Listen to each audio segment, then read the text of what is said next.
Heavy chain stitch பண்ணுறதுக்காக ஒரு line வரைச்சிருக்கேன். 3 strands நூல் எடுத்திருக்கேன். இப்போ நமக்கு இதில் ஸ்டார்ட் பண்ணலாம். முதல்ல நமக்கு ஒரு சிறிய ஸ்ட்ரைட் ஸ்டிச் போட்டு கொடுக்கணும்.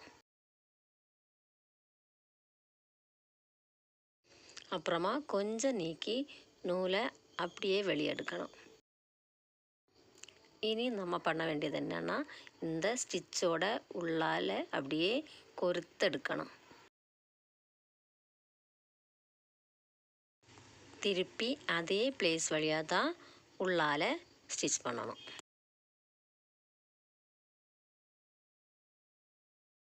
மறுபடியும் கொஞ்சம் நீக்கி அப்படியே நம்ம வெளியே வரணும். அதுக்கப்புறம் முதல்ல கொறுத்த அதே பிளேஸ் வழியாக ஒருக்க கூட கொறுத்தெடுக்கணும். இவ்வளோதான் முதல்ல நம்ம பண்ண வேண்டியது. இனி பார்த்துக்கோங்க, கொஞ்சம் அப்படியே நீக்கி அப்படியே வெளியே எடுத்ததுக்கப்புறம் முதல்ல இருக்கிற அந்த ஸ்டிச் வழியாக கொறுக்கக்கூடாது. அதுக்கு பின்னாடி இருக்கிற அந்த ஸ்டிச் வழியாக அப்படியே கொறுத்தெடுக்கணும். அப்புறம் வெளியே எடுத்து அதே பிளேஸ் வழியாக உள்ளால் ஸ்டிச் பண்ணணும். மறுபடியும் கொஞ்சம் நீக்கி அப்படியே நீடில் வெளியே எடுக்கணும். அப்புறம் முதல்ல இருக்கிற ஸ்டிச் வழியாக இல்லை, அதுக்கு பின்னாடி இருக்கிற ஸ்டிச் வழியாக அப்படியே கொறுத்தெடுக்கணும்.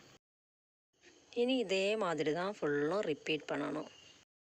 அதாவது சேம் ஸ்டிச் வழியாக அப்படியே உள்ளே போயிட்டு கொஞ்சம் நீக்கி அப்படியே வெளியே வரணும். அப்புறம் ஒன்று விட்டுட்டு அதுக்கு பேக்கில் இருக்கிற அந்த ஸ்டிச் வழியாக கொறுத்தெடுக்கணும்.